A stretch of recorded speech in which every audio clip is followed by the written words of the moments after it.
दर्शक वृन्द नमस्कार, स्वागत छ कार्यक्रम मिसन न्यूजमा। म खगेन्द्र विष्ट। आजको मिसन न्यूजमा संसदमा सरकारले पेश गरेको शिक्षा विधेयकको विषयमा वस्तु लिएर आएका छौँ।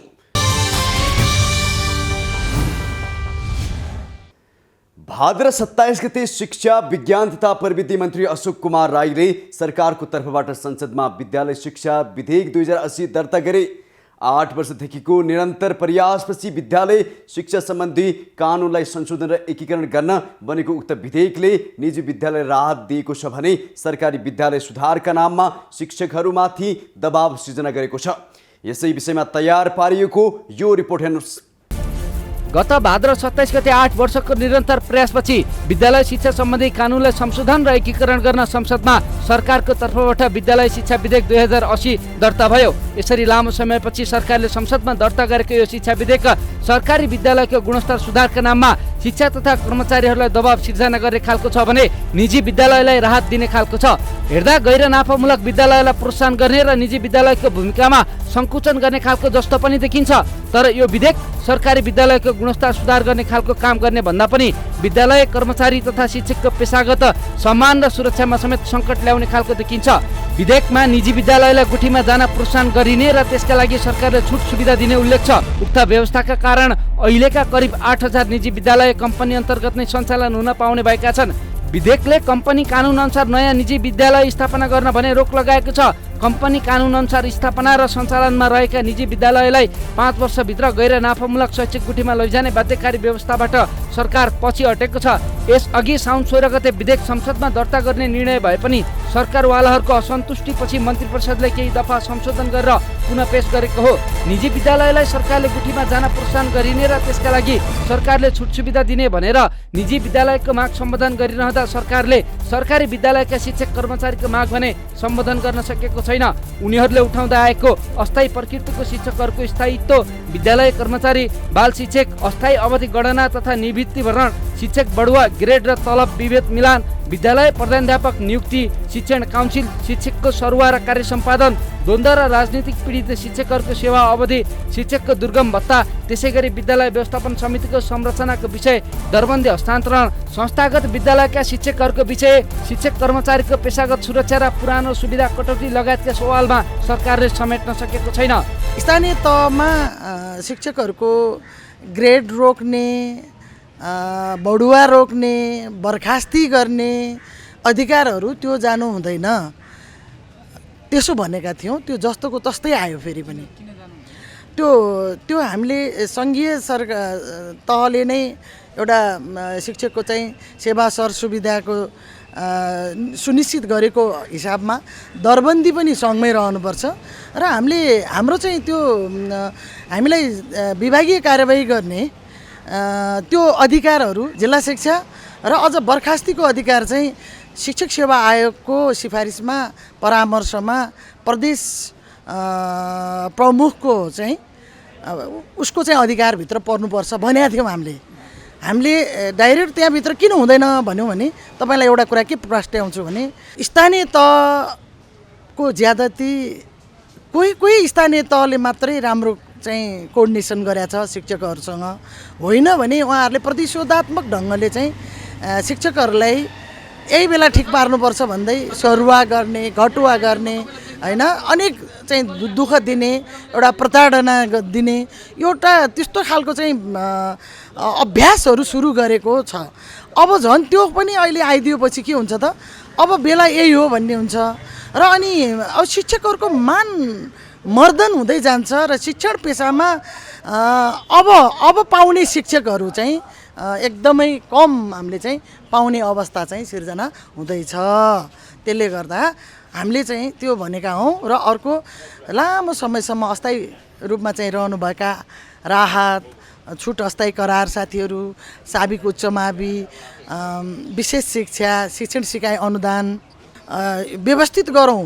अब हामी धेरै समयसम्म अस्थायी प्रकृतिको चाहिँ शिक्षकहरू नराखौँ, त्यसलाई चाहिँ नामित बनाएर जानुपर्छ, अन्त्य गरेर जानुपर्छ भनेर भनिरहँदाखेरि फेरि पनि सरकार अब प्रतिशतको आधारमा आएको छ र लामो समयसम्म काम गर्नुभएको साथीहरूको एउटा उहाँहरूको माग पनि छ।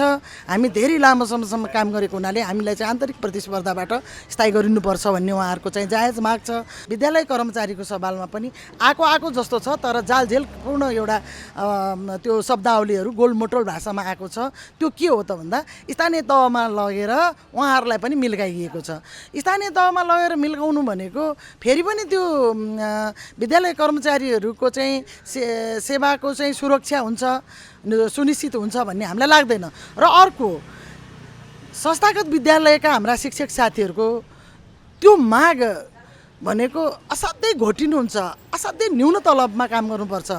त उहाँहरूलाई चाहिँ हामीले के भनेका छौँ त, सामुदायिक स्कुलका शिक्षकहरूका सरह चाहिँ तलब भत्ता सेवा सुविधा हुनुपर्छ, नियुक्ति प्रक्रिया त्यसरी नै हुनुपर्छ र अनि रेगुलेट गर्ने चाहिँ हाम्रो अनुगमन नियमन गर्ने संयन्त्रहरू बन्नुपर्छ। तहगत संयन्त्रहरू बनोस् बरु विद्यालयहरूको अनुगमन गर्नलाई, त्यसै गरेर उहाँहरूको चाहिँ अपडेट गर्नलाई, अभिलेख राख्नको लागि चाहिँ जिल्ला शिक्षामा राखियोस् भनेर हामीले त्यो गरेका छौँ। अब त्यो पनि आएन।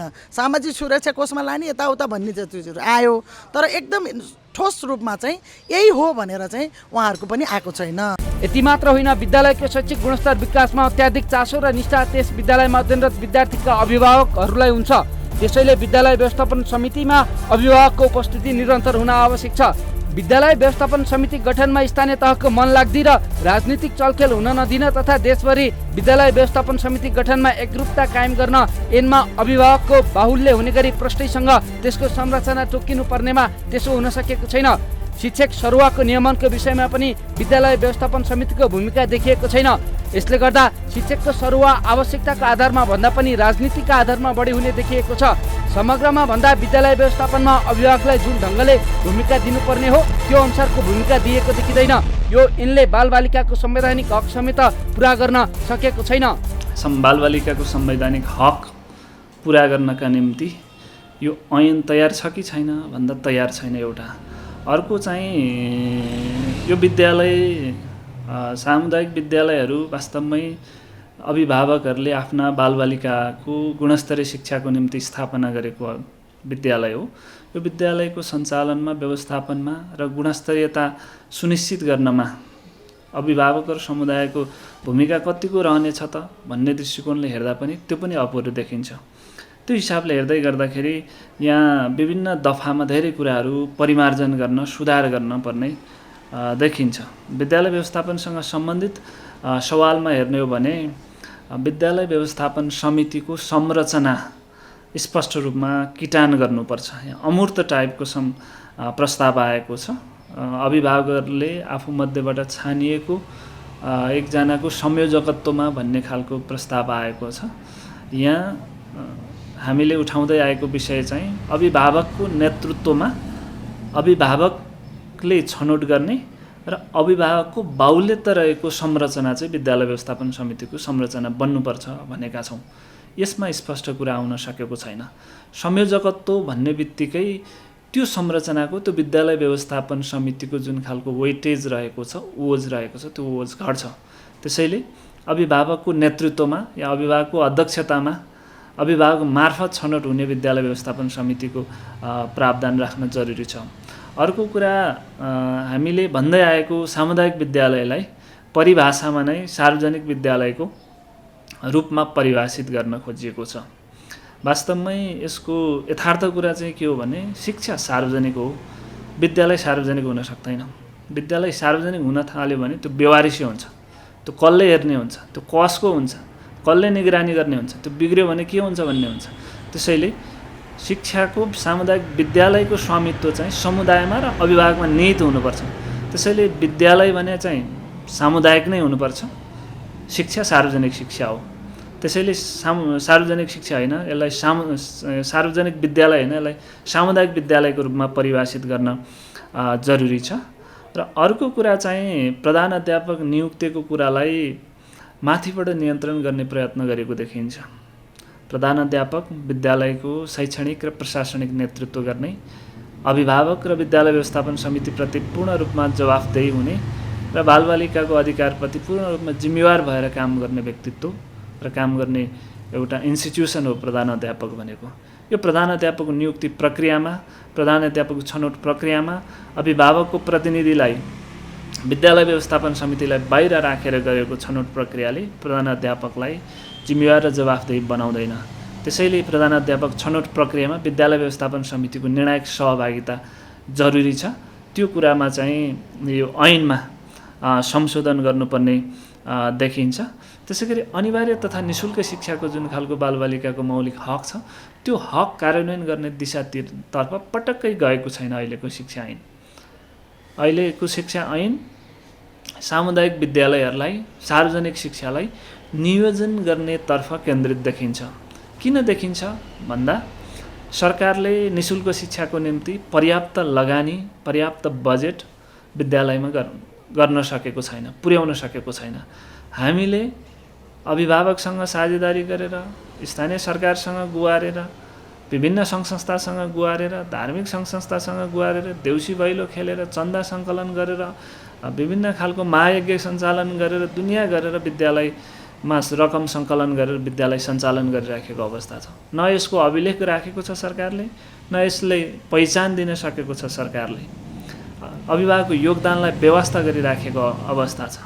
र यही कुरालाई सरकारले के भनेको छ भने निजी विद्यालयमा स्थानीय तहले तोके बमोजिम शुल्क लिन मिल्ने, सामुदायिक विद्यालयमा कुनै प्रकारको रकम सङ्कलन गर्न नपाइने जस्ता प्रावधानहरू राखेर सामुदायिक विद्यालयलाई कमजोर बनाउने प्रयत्न गरेको छ। अहिले हामी देख्न सक्छौँ देशका जति सामुदायिक विद्यालय, नमुना विद्यालयहरू छन्, जति राम्रा विद्यालय छन्, जति बालबालिकाको माग र आवश्यकतालाई, अभिभावकको इच्छा र चाहनालाई पुरा गर्ने सबैको आकर्षणको केन्द्र बनेको विद्यालयहरू छन्, त्यहाँ सरकारको स्रोत नपुगेर अभिभावक र समुदायसँग साझेदारी र समन्वय गरेर, सहकार्य गरेर सञ्चालन भइरहेको विद्यालय छ। जहाँ अभिभावकको समुदायको सहयोग प्राप्त गर्न सकेको छैन, त्यहाँ विद्यालय कमजोर हुँदै मर्जन हुनुपर्ने अवस्थाहरू आएको छ। त्यस्ता कुराहरूलाई नियोजन गर्नेतर्फ सरकार लागेको हामीले अनुभूति गरेका छौँ। त्यसै गरेर विद्यालय सञ्चालन व्यवस्थापनमा अभिभावकलाई जुन ढङ्गले जिम्मेवार बनाउनु पर्ने हो, जुन ढङ्गले भूमिका दिनुपर्ने हो, त्यो भूमिका दिन सकेको अवस्थाहरू छैन। सामुदायिक विद्यालय व्यवस्थापन समिति महासङ्घ नेपाल देशभरिका 28,000 विद्यालय व्यवस्थापन समितिहरूको राष्ट्रिय छाता सङ्गठन हो। यो सबैको साझा सङ्गठन हो। यसले विद्यालय व्यवस्थापन समितिहरूलाई क्षमता विकास गरेर, विद्यालय व्यवस्थापन समितिको सबलीकरण गरेर, विद्यालय व्यवस्थापन समितिलाई सशक्तिकरण गरेर गुणस्तरीय शिक्षा आर्जनको निम्ति महत्त्वपूर्ण भूमिका निर्वाह गरिराखेको सन्दर्भ छ। यति महत्त्वपूर्ण महासङ्घ जसले सरकारसँग अरू महासङ्घले जस्तो माग राख्ने, अप्ठ्यारो थाप्ने काम गर्ने होइन, सरकारसँग सुधारको निम्ति, शिक्षा सुधारको निम्ति साझेदारी गर्ने, सरकारलाई सहयोग गर्ने काम गरिराखेको छ। यो महासङ्घको भूमिकालाई ऐनले नजरअन्दाज गरेको छ। यो महासङ्घको भूमिकालाई ऐनले चिन्न सकेको छैन। यो ऐनमा महासङ्घको भूमिकालाई स्पष्ट रूपमा लेखिनुपर्छ र विद्यालय व्यवस्थापन समिति महासङ्घलाई जिम्मेवार र भूमिकापूर्ण बनाउनुपर्छ। त्यसैले यो ऐन पारित हुँदै गर्दाखेरि, संसदबाट ऐन पारित हुँदै गर्दाखेरि सामुदायिक विद्यालय व्यवस्थापन समिति महासङ्घ नेपालको भूमिका पनि स्पष्ट रूपमा उल्लेख हुनुपर्छ, जिम्मेवार बनाउनुपर्छ। झट्ट हेर्दा विधेयकले धेरै कुराहरू समेटेको देखिन्छ, तर नेपालको अहिलेको शिक्षा प्रणालीको सुधारसँगै विद्यार्थीलाई व्यावहारिक शिक्षा प्रदान गर्नका लागि दीर्घकालीन रूपमा कुनै कुरा समेटेको देखिँदैन। बरु निजी विद्यालयलाई हेर्दा कसै जस्तो देखिए तापनि उनीहरूले शिक्षाका नाममा व्यापार गरिरहन पाउने गरी विधेयक आएको देखिन्छ।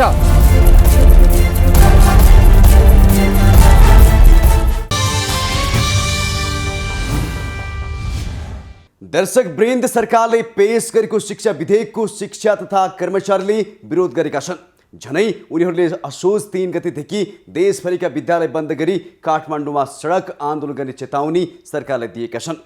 शिक्षकहरू आन्दोलनमा जान्छौँ भनिरहेका छन्। शिक्षा विधेयकले शिक्षकका समस्या समेट्न नसकेको प्रारम्भिक बाल शिक्षालाई विद्यालय संरचनाभन्दा बाहिर राखेको, जसले गर्दा विद्यालयको जग नै सरकारले भत्काउन खोजेको जस्तो देखिएको धेरैले आरोप लगाएका छन्।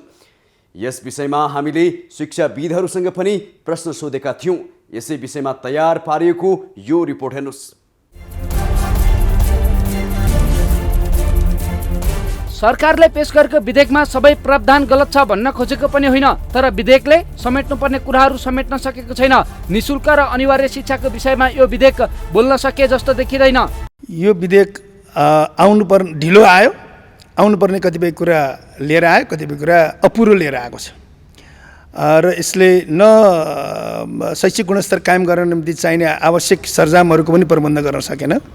तर कतिपय कुराहरू चाहिँ ल्याउनु पर्ने कुराहरूमा केही ध्यान दिन खोजे जस्तो देखियो। तर समग्रतामा यो विधेयकले यत्तिकै पास हुने हो भने अपेक्षा गरेको, आम जनताले अपेक्षा गरेको निःशुल्क शिक्षा को सन्दर्भमा, अनिवार्य शिक्षाको सन्दर्भमा जे कुरा इन्कर्पोरेट गरेर ल्याउनु पर्ने हो त्यो कुरा चाहिँ अपुग्छ। त्यसैले अबको मुख्य कार्यभार भनेको चाहिँ प्रतिनिधि सभाका सांसदहरूको हो। प्रदेश सभाका सांसद के अरे यो चाहिँ उच्च अप्पर हाउसका सांसदहरूको मुख्य जिम्मेवारीमा गएको छ। उहाँहरूले यो जनअपेक्षा अनुरूप र 52 वर्षपछि आएको यो शिक्षा ऐनलाई अहिले संविधानको धारा 34लाई 31लाई प्रबन्ध गर्नको निम्ति थप ध्यान दिन जरुरी छ। त्यसैले अब जाँच चाहिँ मान्य सांसदहरूको छ, प्रतिनिधि सभाका र हैन अप्पर हाउसका सांसदहरूको परीक्षा हुने बेला छ। किनभने उहाँहरूले आफ्नो इलेक्सनको बेलामा निःशुल्क र अनिवार्य शिक्षाको बारेमा जे वकालत गरिरहनु भएको थियो, आफ्नो घोषणापत्रमा जे कुरा दर्ज गर्नुभएको थियो, त्यो दर्ज अनुसारको यो ऐनले ती कुराहरू बोक्न सकेका छैन। त्यसैले त्यो बोकाउने काममा उहाँहरूले ध्यान दिनुपर्छ, उहाँहरूको ध्यान जानुपर्छ र त्यो ऐन संशोधन गरेर पनि कतिपय कुराहरू प्रबन्ध गरेको कुरा म शिक्षक महासङ्घको अध्यक्ष चाहिँ जुन बेला शिक्षा ऐन 2028 को 8औं र 9औं संशोधन भइरहेको बेला थियो, त्यतिखेर मान्य प्रतिनिधि सभाका सांसदहरूलाई संशोधन प्रस्ताव हाल्न लगाएर कतिपय कुरा चाहिँ आएको। जस्तो प्रारम्भिक बाल विकास के यो आधारभूत शिक्षाभित्र प्रारम्भिक बाल विकासदेखि कक्षा 8लाई आधारभूत भन्ने कुरा नै हाम्रो संशोधनबाट आएको थियो। पछि त्यसलाई हटाइयो र अहिलेको ऐनमा पनि त्यो कुरा ल्याइएको छैन। यी सबै काम गर्न निम्ति चाहिँ सबै मान्य सांसदहरूको चाहिँ परीक्षाको दिन आएको छ। उहाँहरू सिन्सियरली यसलाई संशोधन प्रस्ताव मार्फत जनअपेक्षा अनुसार संविधानको मर्म र भावना अनुसार अगाडि जाने काममा उहाँहरूको ध्यान जानुपर्छ। यो उहाँहरूको परीक्षा हो। विधेयकको पेज नम्बर 24 परिच्छेद 7 मा बढुवा सम्बन्धी विशेष व्यवस्थापन दफाको उपदफा 3 मा यो ऐन प्रारम्भ भएपछि नेपाल सरकारले विद्यालय शिक्षक तर्फको माध्यमिक तहतर्फ प्रत्येक प्रदेशमा 2 जना विशिष्ट श्रेणीको दरबन्दी कायम गर्न सकिने व्यवस्था गरेको छ। विशिष्ट श्रेणीमा प्रतिस्पर्धा गर्नका निमित्त माध्यमिक प्रथम श्रेणीमा 15 वर्षभन्दा बढी सेवा गरेको हुनुपर्ने व्यवस्था छ। यो व्यवस्था हेर्दा हाँसो उठ्दो छ, किनकि मास्टर डिग्री पास गरेर शिक्षक सेवा प्रवेश गर्ने शिक्षक माविको प्रथम श्रेणीमा पुग्ने बेलासम्म सेवानिवृत्त हुने समयको लगभग आइपुगेको हुन्छ। अझै त्यसमा पनि प्रथम श्रेणीमा 15 वर्षभन्दा बढी काम गरेको हुनुपर्ने प्रावधानले विधेयकको खिल्ली उडाएको छ। यसरी विधेयकमा विशिष्ट श्रेणीमा लाने कुरा नै गोलमोटल देखिन्छ। यतिसम्म कि सरकारले प्रारम्भिक बाल विकासलाई आधारभूत तहमा राख्नुपर्नेमा विधेयकले सो कुरा समेट्न सकेको छैन। त्यसैगरी निजी विद्यालयमा 1.5 लाख भन्दा बढी शिक्षकहरू रहेका छन्, उनीहरूको विषयमा पनि विधेयक प्रष्टसँग बोलेको देखिँदैन। यो टोटल नेगेटिभ छ, म त्यसो भन्दिनँ। किन हामी जिम्मेवारपूर्ण ढङ्गले यसको व्याख्या गर्नुपर्छ, यसलाई विश्लेषण गर्नुपर्छ। तर यसले जे बोक्नु पर्थ्यो त्यो बोकेन भन्ने कुरासँग चाहिँ म पनि कन्भिन्स छु। जस्तो यसले केही यसले सकारात्मक कुराहरू ल्याउन खोजेको छ।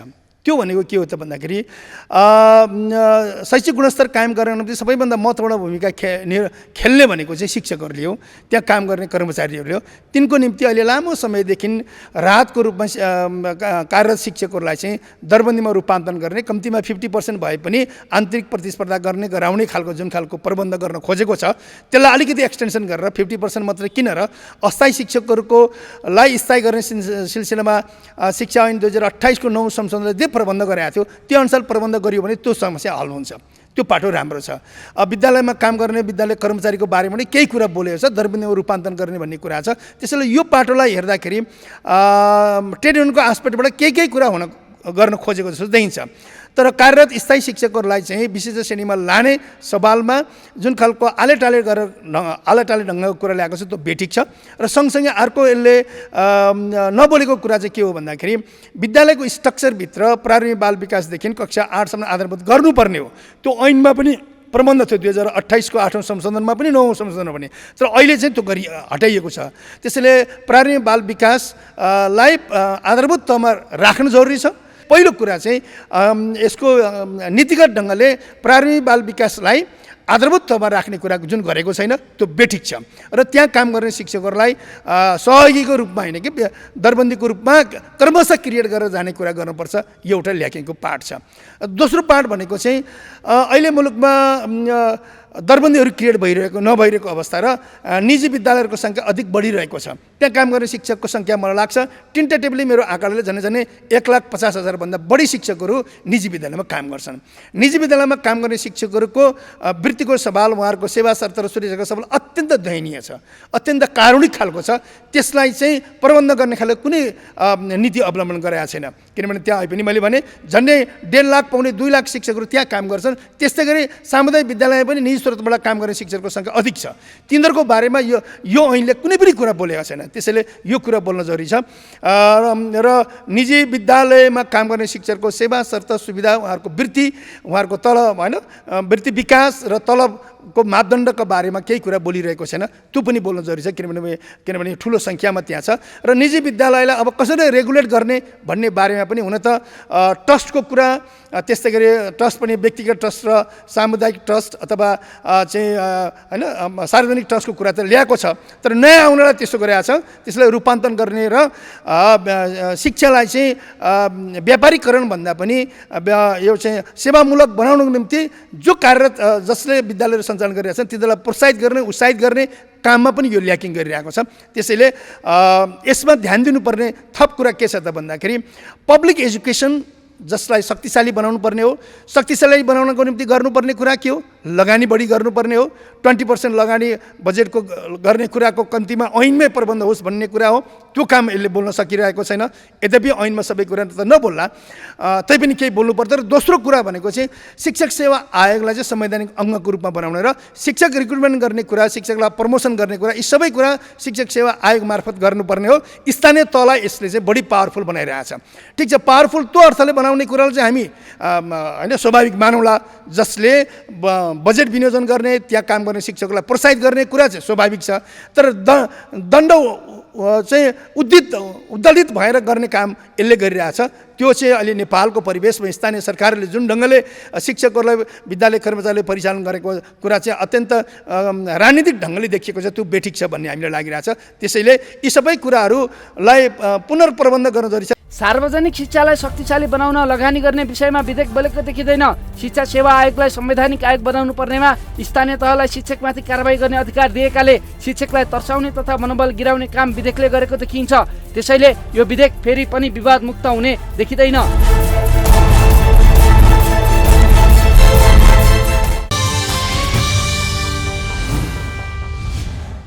दर्शक वृन्द, आजको मिसन न्यूजमा सरकारले ल्याएको शिक्षा विधेयकको चर्चा गर्यौं। विकृति, विसङ्गति र भ्रष्टाचार विरुद्धको हाम्रो अभियान जारी नै छ। हामीलाई सुझाव र सल्लाहका लागि तपाईहरूले mountain.reporting@gmail.com र सम्पर्क नम्बर 0150108006 मा सम्पर्क गर्न सक्नुहुनेछ। हाम्रो कार्यक्रम www.emountaintv.com, YouTube channel mountain TV HD मा पनि हेर्न सक्नुहुनेछ।